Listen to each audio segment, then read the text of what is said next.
بسم اللہ الرحمن الرحیم۔ السلام علیکم۔ نمرود نے آخر خدائی کا دعویٰ کیوں کیا؟ کیا وہ سوچ رہا تھا میں فنا نہیں ہوں گا؟ نمرود جادوگروں کو اپنے ساتھ کیوں رکھتا تھا؟ آخر نمرود کو کس چیز کا ڈر تھا؟ نمرود ابن کنان ساری دنیا کا بادشاہ تھا اور اس کا پایا تخت بابل یا بیبلون تھا، اور یہ شہر بغداد اور کوفہ کے درمیان میں ہے۔ نمرود پہلا بادشاہ تھا جس نے تاج پہننے کی شروعات کی۔ بادشاہت بہت وسیع تھی، اس لیے اس کے دربار میں ہر وقت کاہن نجومی بیٹھے رہتے تھے اور ان سے مشورے کے بغیر کوئی بھی کام نہیں کرتا تھا۔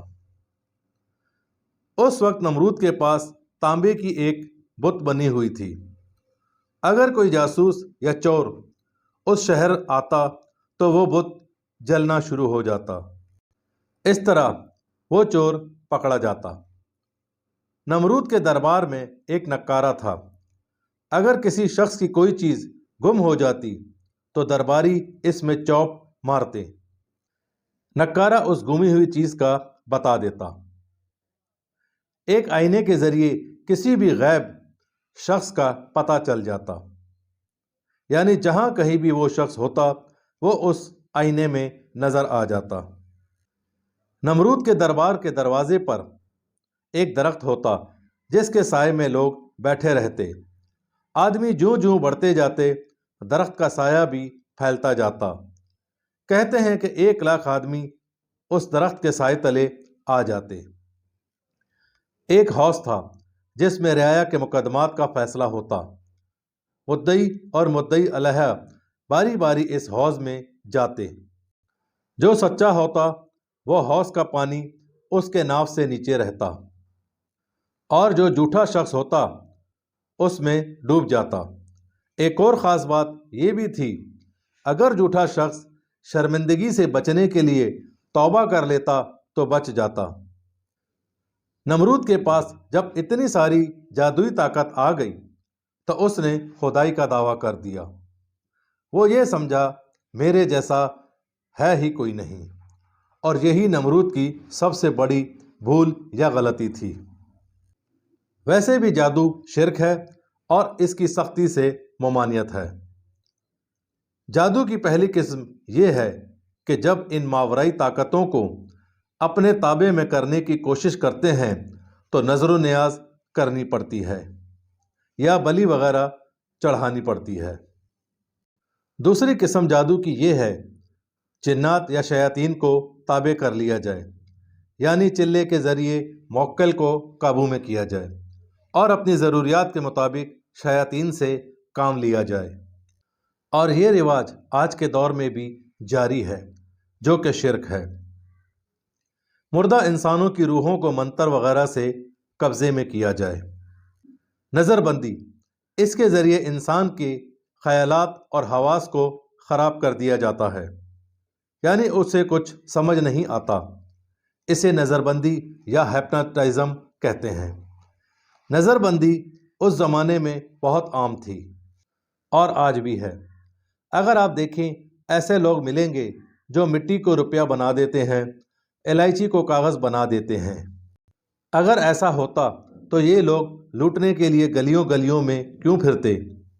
ایک ہی مرتبہ مٹی سے بہت سارا پیسہ بنا لیں۔ خیالی جادو یعنی مطلوب کی صورت کو سامنے رکھ کر اس پر نظر اور اپنے خیال کو جمانا اور اپنے مقصد کو حاصل کر لینا۔ اس جادو کے ذریعے دوسرے انسان سے چیز آپ کی طرف کھینچی چلی جاتی ہے۔ شعبدے بازی یہ ایک عام چیز ہے، ہم اسٹیج پروگراموں میں دیکھتے ہیں۔ اس میں چالاکی سے کسی چیز کو بدل دیتے ہیں اور دیکھنے والے کو پتہ ہی نہیں چلتا۔ ہمزاد یعنی اپنے سائے کو تابع کرنا، کیونکہ آپ اپنے سائے کو اپنے ماتحت کر کے بہت سے غلط کام کروا سکتے ہیں اور اچھے کام بھی کروا سکتے ہیں۔ اس میں سب سے بڑا ڈر یہ ہے کہ ہمزاد ناپاکی برداشت نہیں کرتے اور یہ اپنے سائے کو تابع کرنے والے کو بھی مار دیتا ہے۔ یہ کام صرف عیاشی کے لیے کیا کرتے تھے۔ یہ سب جادو کی اقسام ہیں جو آج تک چلی آ رہی ہیں، اور انہی کی بنیاد پر نمرود نے خدائی کا دعویٰ کیا۔ آپ صلی اللہ علیہ وآلہ وسلم کی تشریف آوری سے پہلے شیاطین، جنات آسمان کی طرف جاتے اور فرشتوں کے کلام سنتے۔ شیاطین ان باتوں کو سن کر ان گفتگو میں ملاوٹ کر کے نجومیوں، پنڈتوں اور کاہنوں کو سناتے کہ اب یہ ہونے والا ہے، اور لوگ یہ سن کر حیران رہ جاتے۔ حضرت سلیمان علیہ السلام نے جنات کے ذریعے محل بنوائے، بڑی بڑی عمارتیں بنوائیں۔ اللہ تعالیٰ نے آپ علیہ السلام کو چرند پرند کی زبان سکھائی۔ جنات آپ کے تابع تھے، اور اسی وجہ سے انسانوں اور شیاطینوں میں میل جول بڑھنے لگا۔ چونکہ جنات کی طاقت انسانوں سے بہت زیادہ تھی، اور جنات کرتب دکھا کر انسانوں کو حیران کر دیتے۔ جب انسان جنات سے پوچھتے یہ کیسے کر لیتے ہو، تو جنات کہتے منتر کے ذریعے۔ اس طرح انسانوں نے جنات اور شیاطین سے یہ منتر سیکھ لیا، اور یہاں تک انسانوں نے ان منتروں کی کتابیں بھی لکھ ڈالیں۔ جب اس بات کی خبر حضرت سلیمان علیہ السلام کو ہوئی تو اپنے وزیر آصف بن برقیہ کو حکم دیا، شیطانوں کا انسانوں سے ملنا بند کر دو، اور ساری منتروں والی کتابوں کو جمع کر کے صندوق میں بھر دو، اور اپنے تخت کے نیچے دبا دیں، اور اس منتر پر سختی سے پابندی لگا دی۔ مگر حضرت سلیمان علیہ السلام کی وفات کے بعد شیطان انسانی شکلوں میں انسانوں کے پاس آتے اور کہتے کہ حضرت سلیمان علیہ السلام کو اتنی بڑی طاقت اور سلطنت کیوں ملی؟ صرف اس جادو کے ذریعے، اور یہ ساری جادوئی کتابیں اس تخت کے نیچے دفن ہیں۔ اگر تم ان کتابوں پر عمل کرو گے تو بادشاہ بن جاؤ گے۔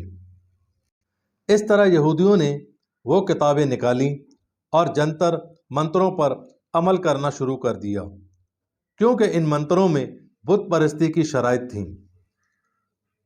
آہستہ آہستہ یہودی توحید سے ہٹ گئے، تورات کو چھوڑ کر شیطان کی کتابوں کے پیچھے لگ گئے۔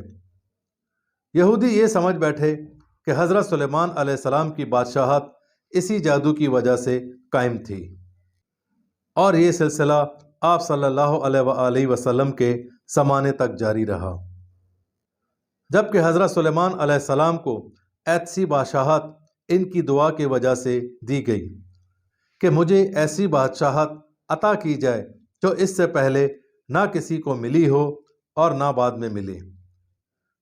چینل کو سبسکرائب کریں، ویڈیو کو لائک کریں، شیئر کریں، اور کمنٹس باکس میں اپنی رائے کا اظہار ضرور کریں۔